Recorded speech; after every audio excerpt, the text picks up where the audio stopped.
ঘটনা, যি ঘটনা শুনিলে আপোনাৰো গাৰ নোম শিয়ৰি উঠিব।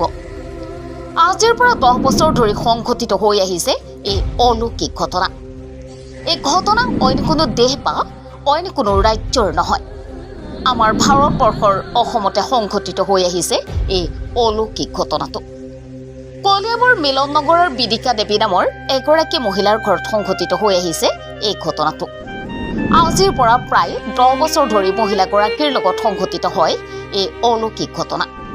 চকুৰ সন্মুখতেই মহিলাগৰাকীৰ গাৰ অংশসমূহত স্পষ্ট হয় ব্লেডেৰে কটা চিন, ওলাই তেজ, আৰু তেতিয়াই বৃহৎ ছটফটনি আৰম্ভ হয় মহিলাগৰাকীৰ। অকল মহিলাগৰাকীৰ লগতে নহয়, তেওঁৰ 2টি সন্তান 8 বছৰীয়া জীয়ৰী আৰু 5মহীয়া পুত্ৰৰ লগতে হয় এই ঘটনা। এনেকি ঘৰত থকা কাপোৰ কানিও কটা। আচলতে এয়া কি কলা যাদু নে অন্য কিবা? কোনো ডাক্তৰ, কোনো তান্ত্ৰিক বা বেজেও কিন্তু সুফল দিব পৰা নাই। অৱশেষত সংবাদ মাধ্যমৰ জৰিয়তে মুখ্যমন্ত্ৰী হিমন্ত বিশ্ব শৰ্মাৰ সহায় বিচাৰিছে মহিলাগৰাকীয়ে। নমস্কাৰ মামা, মই আপোনাৰ ভাগিনে কৈছোঁ।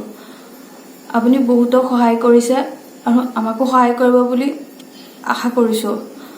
সামাজিক মাধ্যমৰ জৰিয়তে এই অলৌকিক কাণ্ডৰ পৰা ৰক্ষা কৰিবৰ বাবে কৰজোৰে প্ৰাৰ্থনা জনাইছে ভুক্তভোগী মহিলাগৰাকীয়ে। বিগত 10 বছৰ ধৰি আমাৰ ঘৰখনে বহুত কষ্ট ভুগি আছে। মোৰ কাৰণে আমাৰ ঘৰখনত কি হৈছে কোনো একো ধৰিব পৰা নাই। মোৰ গোটেই দেহাটো ব্লেডে কটাৰ নিচিনা নিজে নিজে কাট খাই যায়। ঘৰৰ সকলো কাপোৰ কানি কাট খাই যায়। ঘৰৰ পইচা পাতি নাইকিয়া হৈ যায়। মোৰ গহনা গাঁথলি নাইকিয়া হৈ যায় নিজে নিজে। আমি একোৱে এই সমস্যাৰ পৰা আমি একোৱে সমাধান পোৱা নাই এতিয়ালৈকে। মোৰ নিজৰ চুলিখিনি নিজে নিজে কাট খাই যায়। মোৰ সৰু ছোৱালীজনী আছে 8 বছৰীয়া, তাইৰো কাট খাই যায়। তাই পিন্ধি থকা কাপোৰ নিজৰ দেহাতে কাট খাই যায়। স্কুলীয়া কিতাপ পত্ৰ সকলোবোৰ নিজে নিজে কাট খাই যায়।